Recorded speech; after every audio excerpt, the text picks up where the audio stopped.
Meus irmãos, a paz do Senhor Jesus, queremos louvar o Senhor por esta oportunidade, mesmo em um formato um tanto quanto diferente, mas eu creio que temos que usar dos meios que o Senhor Deus nos proporciona, permite.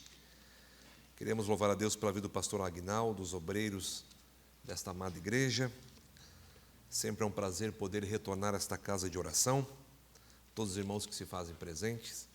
Eu creio que em breve voltaremos à normalidade e certamente voltaremos mais fortalecidos da maneira que adentramos em todo este momento tão inesperado, caótico, mas certamente Deus tem um propósito e certamente o nome dele será glorificado através de tudo isso.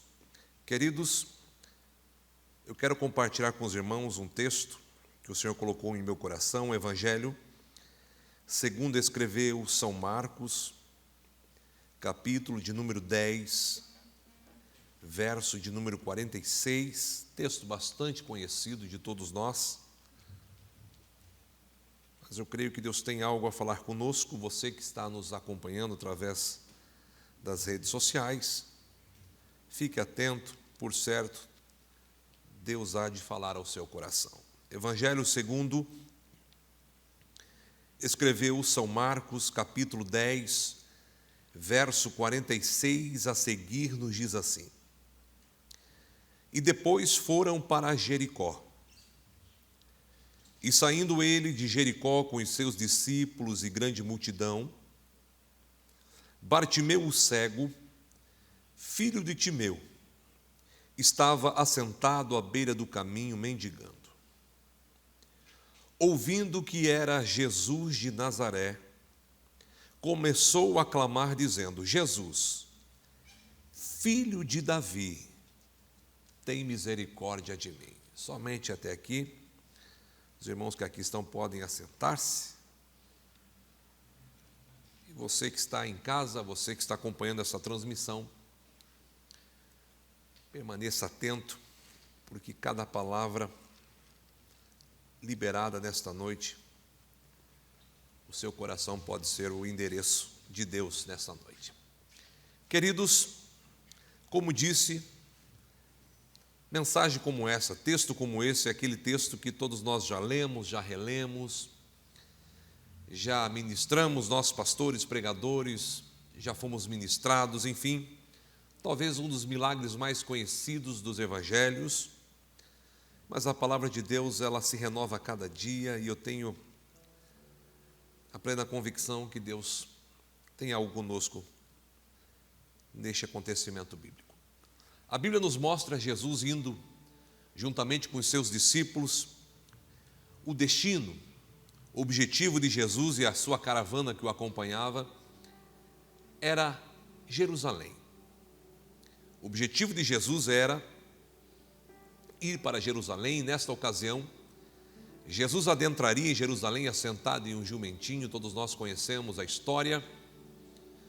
Uma multidão iria recepcioná-lo, porém a Bíblia vai mostrar que Jesus, ele resolve entrar em Jericó. E há quem diga que esta foi a primeira vez que Jesus entrou em Jericó, e podemos dizer que talvez venha a ser a última, tenha sido a última ida de Jesus em Jericó. Quando lemos o texto, a impressão que nos dá é que Jesus, ele vai de forma repentina, ou seja, ele passa de maneira repentina por Jericó. Porque o texto vai dizer assim: e saindo ele para Jericó, ponto. Olha o que o texto vai dizer depois: e saindo ele de Jericó.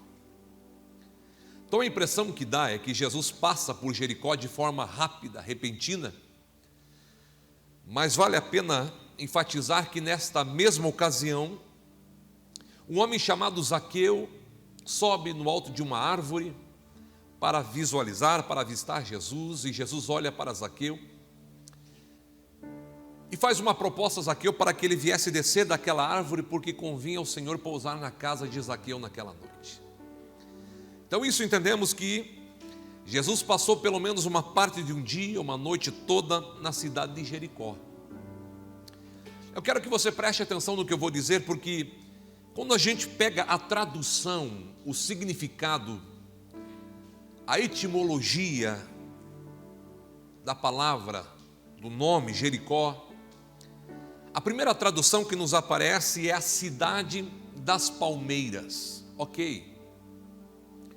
O que podemos aplicar com essa tradução para as nossas vidas? Talvez nada. Mas há uma tradução talvez mais fiel do que essa, que afirma que Jericó significa cidade da fragrância, cidade do cheiro.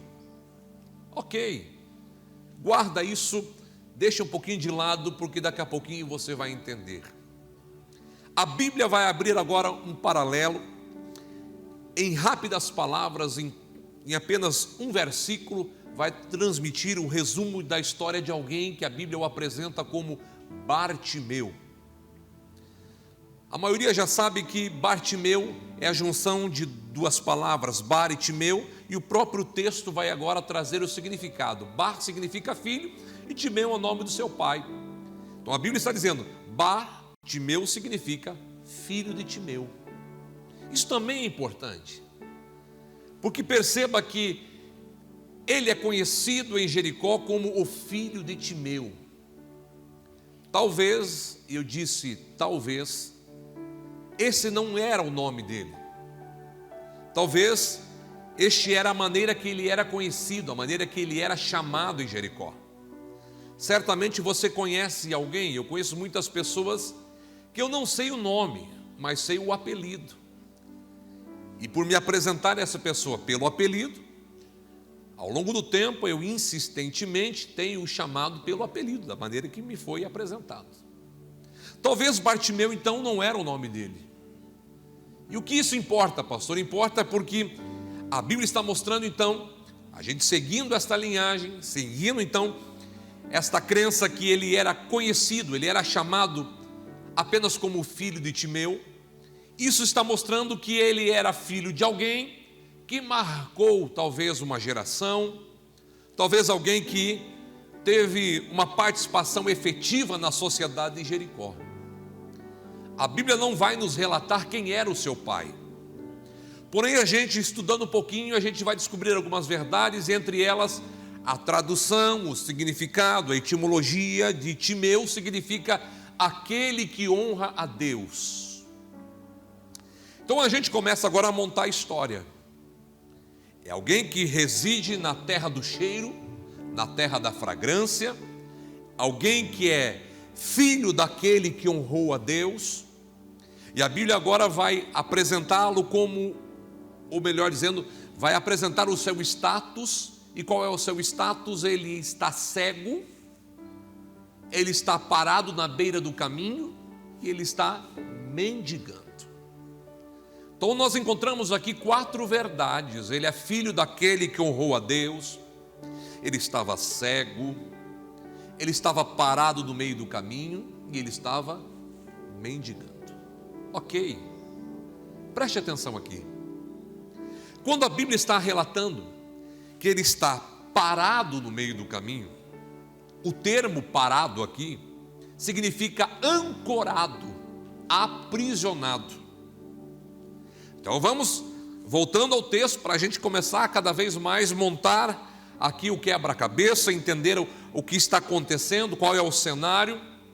A Bíblia está mostrando alguém que reside na cidade do cheiro, alguém que é filho daquele que honrou a Deus, porém ele está cego e ele está ancorado no meio do caminho. Ele está aprisionado no meio do caminho.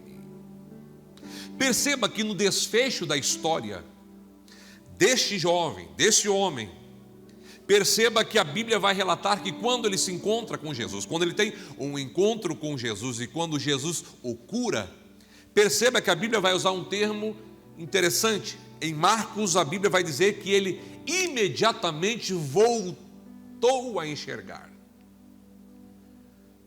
Percebeu aí? Ele voltou a enxergar. Isso significa o quê? Significa que é alguém, a Bíblia está se referindo a alguém que não era cego de nascença.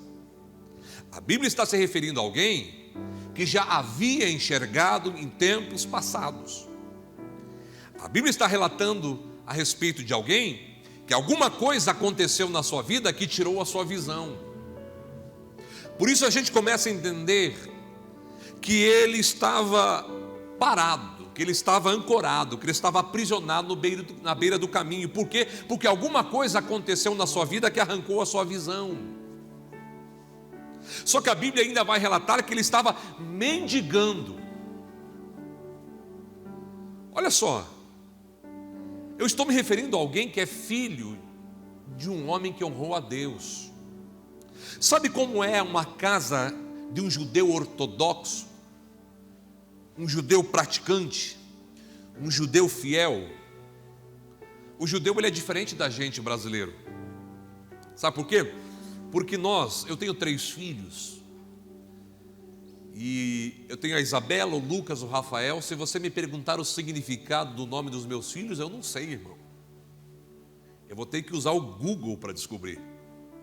Agora, minha esposa, mais caprichosa, muito mais caprichosa do que eu, se você perguntar para ela, ela vai te responder, porque ela sabe, ela escolheu com todo cuidado.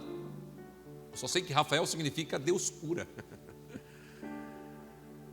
E o que eu quero dizer para você? O judeu, quando ele vai escolher o nome de um filho, o judeu, ele escolhe com todo cuidado, porque há uma linhagem judaica que acredita que o significado do nome do seu filho é uma espécie de mensagem profética para a sua vida, para o seu futuro. Então sempre perceba que na Bíblia você vai perceber que uma casa que tem raiz, que tem base, que tem temor a Deus, perceba que os nomes sempre são palavras de bênçãos.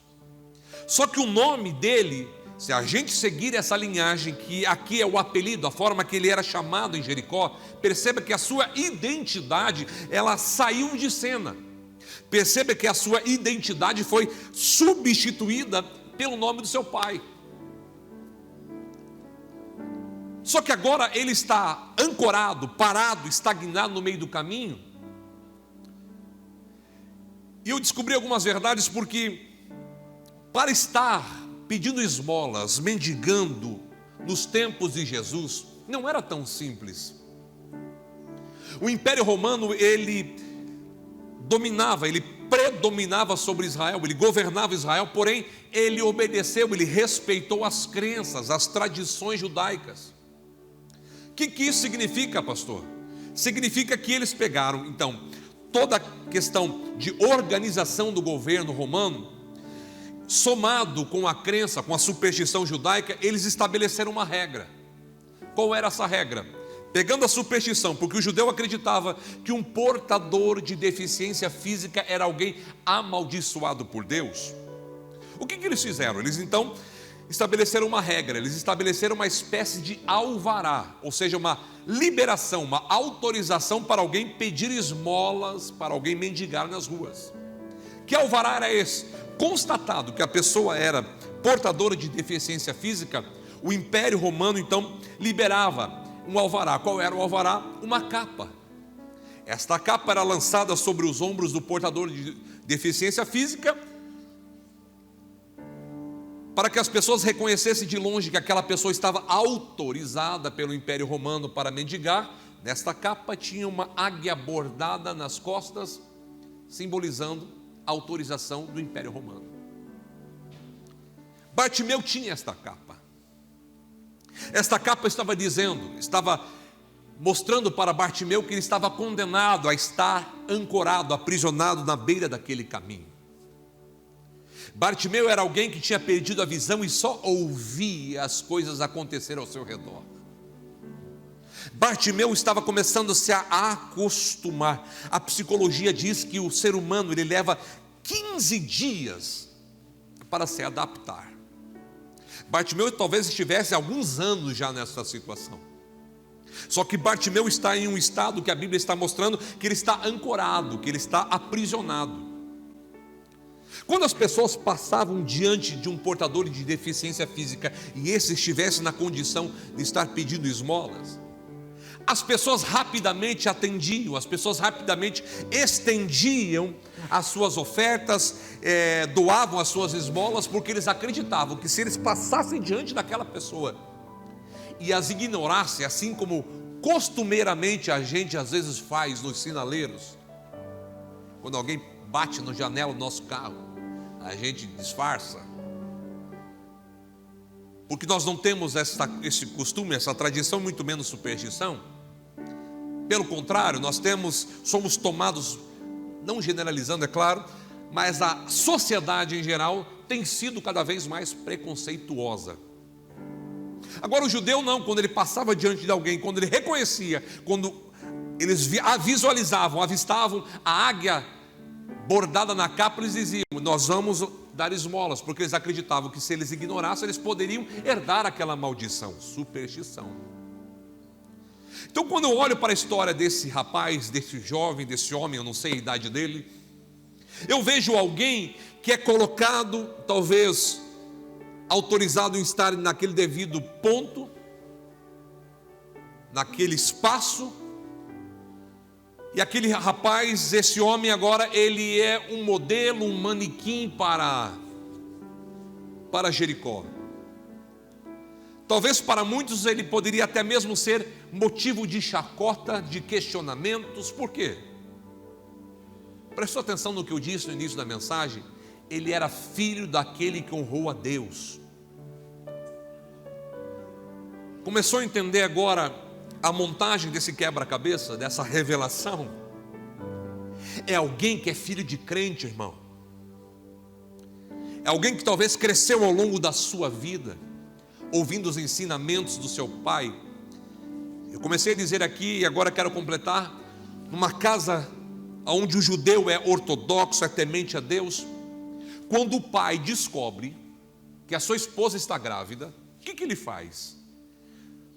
No primeiro momento que ele descobre que a sua esposa está grávida, ele já começa a impor as mãos sobre o ventre da sua esposa e orar de manhã, de tarde, de noite e de madrugada. Quando a mulher já está no 5º mês de gestação, sabe o que o pai faz? Ele pega a Torá. O que é a Torá, pastor? É a espécie de uma Bíblia dos judeus, que nós chamamos de Pentateuco. Como assim? Os 5 primeiros livros da nossa Bíblia Sagrada compõem a Torá.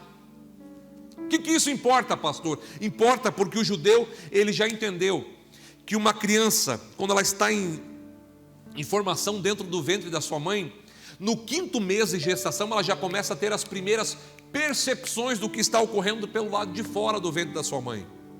Como assim? A criança começa já a reconhecer a voz da mãe, a voz do pai, das pessoas próximas a ela. A criança já começa a perceber quando a mãe está nervosa, quando a mãe está abatida emocionalmente, enfim. Ela já tem as primeiras percepções. Entendendo isso, o judeu, o que ele faz? Ele impõe as mãos sobre o ventre da sua esposa e começa a ler a Torá, a palavra de Deus. Ele começa a ministrar a palavra de Deus sobre aquela criança, mesmo ainda ela estando em estágio de formação.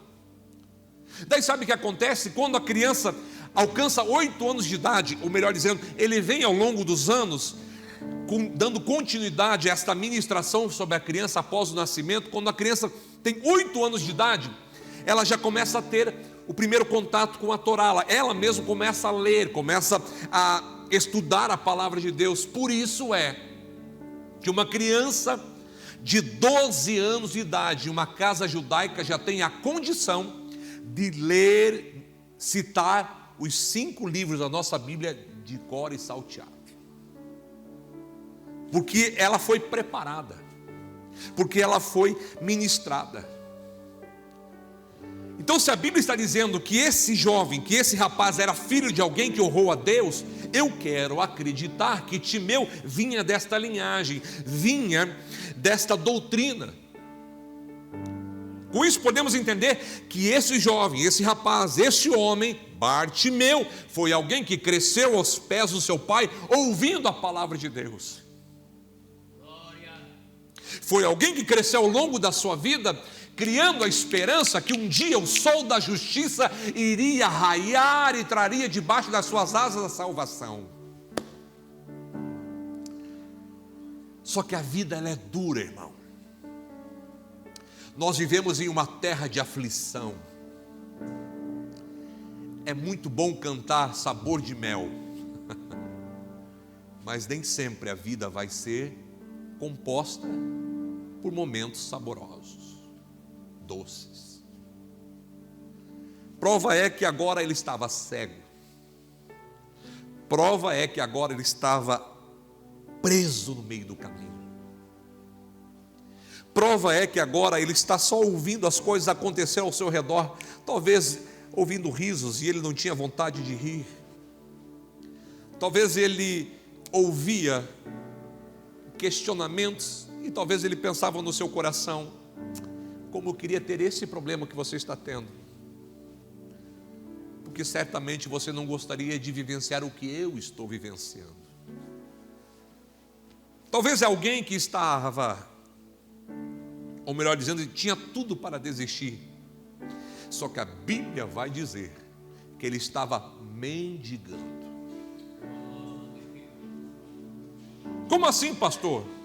O que há de maravilhoso em estar nesse status que o Senhor disse que ele estava mendigando?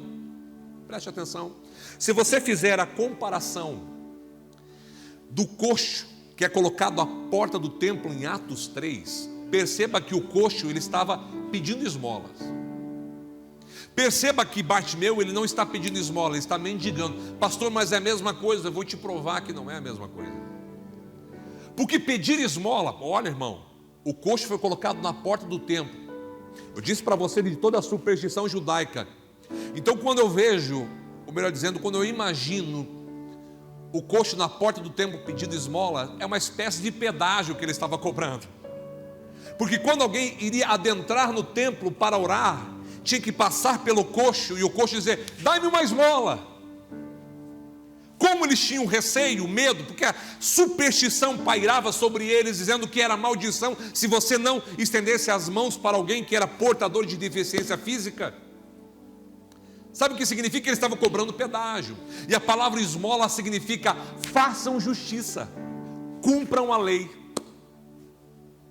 Então quando o coxo está na porta do templo, a Bíblia diz que ele era colocado ali todos os dias. Quando alguém iria entrar para orar, ele dizia: cumpram a lei. Vai orar? Antes cumpra a lei, faça a justiça.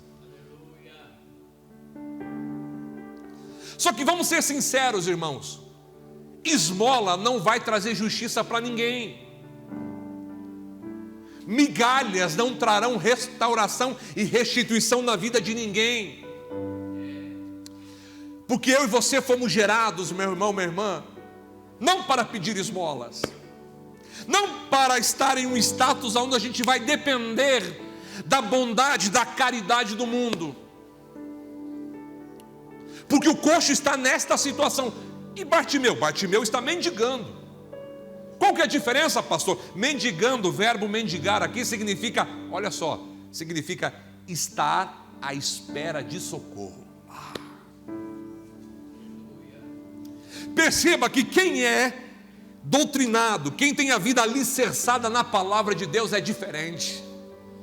Pode acontecer o que estiver acontecendo. Os noticiários talvez não venham ser favoráveis. Talvez se a gente acessa a internet, assista a televisão, vê os noticiários, dá calafrio na alma, porque não temos a convicção de como será o dia do amanhã. Mas uma coisa é certa, eu e você não pedimos esmolas.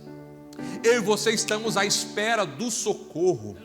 Bartimeu está naquele ponto porque ele sabe, porque ele ouviu ao longo da sua vida que um dia o sol da justiça iria raiar na sua vida. Ele acreditava que o Messias estava na iminência de aparecer, então ele estava sensível, porque a qualquer momento o Messias surgiria, o Salvador viria. Por isso que você olha para Bartimeu e não o vê pedindo esmola, ele está mendigando. Mesmo cego, mesmo ancorado, aprisionado no meio do caminho, é alguém que não perdeu a esperança. Só que é para alguém que está nos assistindo. Perceba que Bartimeu não é um andarilho. Perceba que Bartimeu, meu irmão, minha irmã, não tem um espírito migrador, onde ele vai de um lado para o outro. Perceba que ele está ali, numa posição fixa. Porque quem espera o socorro e tem certeza de onde é que virá o socorro, ele não arreda o pé, ele fica esperando o milagre acontecer. Ele tem a convicção que se ele perseverar naquela posição, a qualquer momento, de repente de Deus há de se manifestar em seu favor. E Bartimeu é essa pessoa. Bartimeu é alguém que renunciou às possibilidades momentâneas. Bartimeu é alguém que optou em esperar. Bartimeu é alguém que optou em perseverar. Pastor, mas o que tem a ver Jericó? O Senhor mandou eu guardar o significado da palavra Jericó. No início da mensagem, Jericó significa cidade da fragrância. O que significa, pastor? Porque Jericó, preste atenção, quando Israel cercou os muros de Jericó, e no último brado as muralhas de Jericó vieram abaixo, a Bíblia vai dizer no livro de Josué, que Josué olhou para Jericó já em ruínas, olhou para ela e disse: maldito seja o homem perante o Senhor que tentar reedificar Jericó. Jericó foi amaldiçoada, e a própria Bíblia vai dizer que Deus era com Josué. Não estou entendendo, pastor. Jericó é uma terra amaldiçoada, certo? A palavra de maldição sobre Jericó era: se você tentar reedificar Jericó, Deus vai matar. A palavra dizia que iria matar os seus filhos, seus primogênitos. Reis tentaram reedificar Jericó, a palavra de Deus se cumpriu. Reis perderam filhos por desobedecerem a palavra de Deus. Daí Herodes, conhecido como o Grande, olhou para Jericó e percebeu que Jericó tinha as águas mais cristalinas da região. Ele falou: não, nós temos que explorar isso. O que Herodes fez? Herodes agora tentou driblar a maldição. O que ele fez? Ele construiu a nova Jericó. A nova Jericó. Então, se você for em Jericó hoje, eu estive lá no ano de 2012. Jericó hoje ela é dominada pela Palestina, certo? Então, quando você olha à tua esquerda, vai ter a velha Jericó, a Jericó em ruínas, a Jericó amaldiçoada. À tua direita vai ter a nova Jericó. Eu disse para você que Jericó significa a cidade do cheiro. Então, se tem a velha Jericó, tem o velho cheiro. Se tem a nova Jericó, tem o novo cheiro. O que isso importa, pastor? Importa muito, sabe por quê? Porque o nosso cérebro é como um HD de computador. Como assim? Porque um HD ele armazena, ele arquiva todos os arquivos, todos os documentos que você salva lá dentro dele. Daí quando você quer captar um documento, um arquivo que você salvou, você vai digitar lá na barra de pesquisa do teu computador, vai colocar as primeiras palavras iniciais, o HD já traz aonde está o arquivo, e você acessa o arquivo. O nosso cérebro não é diferente. Por quê? Porque o nosso cérebro tem algumas barras de pesquisas que trazem na nossa memória acontecimentos passados. Como assim? Vou te explicar. Perceba que o aroma, o cheiro, perceba que você está pensando em uma certa situação, lembrando de alguma coisa que aconteceu na sua vida, de repente você inala um cheiro, e aquele cheiro te faz lembrar da tua infância, e você nem estava lembrando da infância, mas aquele cheiro, talvez o cheiro do bolo da avó, o bolo que a vizinha está assando, e você se lembrou: esse cheiro me lembra o bolo que minha avó fazia nos meus tempos de infância. De repente você se pega pensando e lembrando da tua infância, você há 30, 40 anos atrás, correndo pelas ruas, enfim, acontecimentos que marcaram a tua vida. Porque o aroma, a fragrância, o cheiro, ele traz recordações. Pastor, não estou entendendo a mensagem. Você vai entender agora. Se você olhar a geografia, você vai perceber que para Jesus ir para Jerusalém, primeiro ele adentraria pela velha Jericó. Daí você vai entender por que é que Jesus foi para Jericó. Porque Jesus sabia que em Jericó tinha gente presa, porque em Jericó tinha gente aprisionada.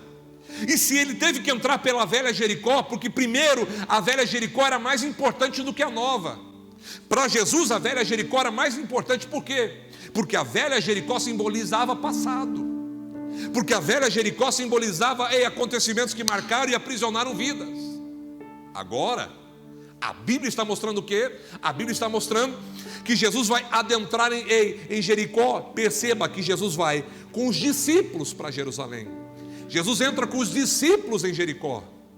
Só que quando ele entra em Jericó e quando ele vai sair, perceba que o texto vai dizer que ele sai de Jericó acompanhado pelos discípulos e uma grande multidão. Essa grande multidão não entrou com Jesus em Jericó. Essa grande multidão estava presa em Jericó. Por isso que Jesus, quando ele está indo para Jerusalém, e ele sabia que em Jerusalém uma cruz o esperaria, Jesus resolve entrar na velha Jericó, porque ele sabia que tinha uma multidão presa, aprisionada na terra da maldição. Quando ele entra na velha Jericó, ele entra para trazer, para proporcionar libertação. Sabe o que eu quero dizer para você? Que essa noite é a noite onde Jesus vai entrar na velha Jericó de alguém. Porque Deus está falando nesta palavra, tem gente presa no meio do caminho. E Bartimeu está na velha Jericó, está preso no velho cheiro, está preso no passado. Alguma coisa aconteceu na vida dele no passado que arrancou a visão dele, que o aprisionou, que o ancorou, que não o permitiu sair da posição onde ele estava. E tem gente me assistindo aí que talvez esteja nessa situação. Alguma coisa aconteceu na sua vida ao longo do tempo que te machucou, te feriu, te fez ficar parado, estagnado no meio do caminho. Mas eu tenho uma notícia para lhe dar. Ele está entrando na velha Jericó hoje. É noite de libertação, é noite de transformação, é noite de mudança de cativeiro, é noite de você sentir o sol da justiça raiar em teu favor. Jesus entra na velha Jericó, e quando ele entra, Bartimeu começa a sentir, porque a Bíblia diz que ele ouve que é Jesus que entrou, e ele ouviu que era Jesus. Ele se colocou agora na condição de clamar, e ele começa a clamar dizendo: Jesus, filho de Davi, tenha misericórdia de mim. Quando ele percebe que a oportunidade da sua vida se deparou diante dele, ele não titubeou, ele não perdeu a oportunidade. Não perca a oportunidade que Deus está lhe dando agora. Jesus, ele é poderoso para entrar na tua casa agora. Jesus, ele é poderoso para transformar a tua vida neste exato momento. Jesus pode entrar naquela UTI agora e tocar naquela pessoa que talvez venha estar desenganada pela medicina. Jesus, ele é tão poderoso que ele pode agora adentrar aí onde você está. E eu creio que ele habita aí onde você está. Ele há de se manifestar em teu favor, e ele pode transformar a tua situação. Agora a Bíblia diz o quê? Que ele está clamando e a multidão está repreendendo ele. Sabe por quê? Porque para muitos ele era um amaldiçoado, porque para muitos ele era alguém que era filho de um homem que diziam que era crente, mas a fé do seu velho pai parece que saiu pela culatra, parece que nada aconteceu, parece que não surtiu efeito. Parece que aquela fé estabelecida pelo seu pai, aquela pregação ao longo da sua vida, parece que não teve sentido algum, que não aconteceu nada em seu favor. Parece que ele é alguém que não deu certo. Ele está naquele caminho todos os dias, todo mundo passa por ele e diz: olha lá o cego, era filho de crente. Olha lá o cego, não sai desse lugar. Se eu fosse ele, procurava outros lugares, porque vive aí. Mas mal sabiam estes que ele estava em uma posição estratégica, esperando socorro. Entenda uma coisa, irmão, às vezes a gente pede para Deus mudar nossa situação, nos tirar de alguns lugares, nos colocar em devidos lugares, mas entenda, o trabalhar de Deus não é porque Deus te esqueceu que você está nessa situação, não é sinônimo que Deus te abandonou. Deus te colocou em uma posição estratégica. Deus te colocou em uma posição onde o nome dele vai ser glorificado aí, nesse ponto onde você está. Aí Jesus entra, ele clama, todo mundo repreende ele, e a palavra repreender significa censurar. Então, quando você vê a Bíblia, na Bíblia, quando a Bíblia usa um termo que a multidão o repreendia, a multidão estava censurando. Censurar quer dizer, você não pode. Você não pode. Só que perceba, o clamor de Bartimeu é diferente. Talvez todo mundo dizia: Jesus me cura, Jesus faz isso, Jesus vamos na minha casa, Jesus me dá isso, Jesus faz isso por mim, Jesus faz tal coisa. Mas o clamor dele qual é? Jesus, filho de Davi, tenhas misericórdia de mim. Há uma multidão ao redor de Jesus, mas tem um homem, talvez apenas ele sabia verdadeiramente quem era Jesus. A Bíblia diz que Deus trabalha em favor daqueles que nele esperam. Quando Bartimeu fala filho de Davi, ele está dizendo: eu sei quem é o Senhor. O Senhor não é um profeta, apenas um profeta como dizem. O Senhor não é um curandeiro como muitos querem pregar. Tu és o Messias, Tu és o Salvador, o ungido de Deus. Tu és aquele que eu ouvi meu pai ministrar sobre a minha vida ao longo da minha infância, talvez da minha adolescência, da juventude, eu não sei, mas foi alguém que foi doutrinado, teve a sua vida alicerçada na palavra, e quem tem base em Deus, irmão, ele é sensível e não despreza as oportunidades que Deus nos proporciona. Receba agora, aproveite a oportunidade que Deus está lhe concedendo neste momento, receba o milagre que você tanto almeja e tanto precisa. Jesus, filho de Davi, quanto mais censuravam, mais ele clamava. E eu vou encerrar. Quando ele clama, a multidão repreende, Jesus para, porque Jesus ouve o clamor dele. Repito, porque ele trabalha em favor daqueles que nele esperam. Ele parou. Esse mundo tão conturbado, tão agitado, parece que a gente precisaria que um dia tivesse 48 horas, parece que não dá tempo, mesmo em período de quarentena. Eu não sei você, mas eu estou assim, me programo para fazer tantas coisas no decorrer do dia, eu vejo a hora se avançar, eu vejo que não deu tempo, tem que deixar para amanhã. Uma vida conturbada, agitada. Mas entenda uma coisa: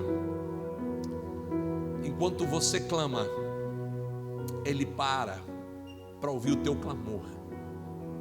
E quando ele para ouvir o teu clamor, ele para resolver a tua situação. Ele parou, mandou chamar o cego, e quando o cego ouviu que Jesus o chamava, lembra da capa? A capa que era uma certidão, ou melhor dizendo, um diagnóstico, um decreto, onde dizia que Bartimeu morreria daquele jeito, não sairia daquela situação. Quando ele ouviu Jesus o chamar, a primeira coisa que ele fez foi dar um salto, arrancar aquela capa. Em nome de Jesus, tome uma atitude agora. Não aceite aquilo que o diabo tem tentado lançar contra a tua vida. Não aceite as orientações que o inferno tenta lançar contra você. Esta capa não te pertence, não é para você.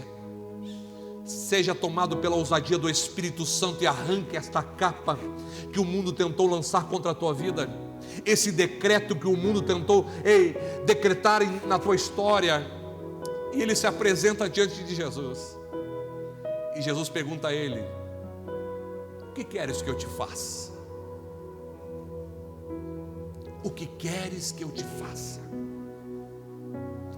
Senhor, eu só quero voltar a enxergar. Jesus olha para ele e fala: então vai, a tua fé te salvou. Quando ele fala a tua fé te salvou, ele está dizendo: todo tempo de fidelidade, todo período que você estava aprisionado na beira do caminho, mas esperando o socorro, valeu a pena. Valeu a pena. Sabe o que Deus está dizendo? Talvez o tempo de Deus tenha talvez até mesmo lhe torturado, mas Deus está dizendo, vai valer a pena essa perseverança, vai valer a pena essa dedicação ao reino, vai valer a pena esta entrega de adoração que você insistentemente tem apresentado diante dele, vai valer a pena. O status dele no início qual era? Cego, parado na beira do caminho, mendigando. Quando Jesus fala, vai, a tua fé te salvou, imediatamente ele voltou a enxergar. E a Bíblia diz que ali ele seguiu a Jesus, ele andou acompanhando o Senhor. O status dele foi mudado. O status dele foi mudado. Estava preso no velho cheiro, e agora ele vivenciou agora um novo aroma, a nova fragrância. É isso que eu quero ministrar sobre a sua vida. Deus nesta noite te liberta do velho aroma. Deus tem um aroma novo para você, uma nova Jericó te espera, porque quando ele abre os seus olhos, primeiro ele vê Jesus, ele caminha com Jesus, conhece a nova Jericó, aquela nova Jericó que ele só ouvia dizer que existia, mas um dia ele visualizou a nova Jericó. Se for possível, feche os teus olhos, pare tudo o que você está fazendo. Talvez tenhamos alguém que esteja nos assistindo, que queira aceitar a Jesus nesta noite. Deixe o seu nome, o seu contato, nós estaremos entrando em contato com você. Muitos pedidos de oração. Talvez você esteja voltando para Jesus hoje, deixe o seu contato. Estaremos orando, intercedendo por você, entrando em contato contigo. Mas se possível, feche os teus olhos e juntos oremos ao Senhor. Senhor meu Deus, em tua santa e bendita presença, nos apresentamos para te glorificar, para te exaltar, para bendizer o teu santo nome, te louvar por esta oportunidade, por este momento, pedir a ti, Senhor, que da mesma maneira que o Senhor adentrou na velha Jericó, tu venhas de encontro a vidas nesta hora, que vidas venham ser transformadas, que vidas venham ser libertas, que vidas venham ser, ó Pai, alvo da sua graça. Por isso eu peço a ti, cura o enfermo, liberta o cativo, levanta o caído e alegra o entristecido, restaura este matrimônio, esta casa, restitui, Senhor, todos os anos consumidos, Senhor, pelo gafanhoto. Deus, faz o milagre tão almejado, tão necessitado, para a glória exclusiva do teu santo nome. Guarda o teu povo, blinda o teu povo contra este mal, é o que eu peço a ti, Senhor, contra esta pandemia, esse vírus que tem assolado a humanidade. Blinda o teu povo, para a glorificação do teu santo nome, supra todas as necessidades. Deus, assim eu peço a ti, em nome de Jesus. Deus abençoe a todos, em nome do Senhor. Paz, encontrei a paz, os ventos cessarão ao ouvir sua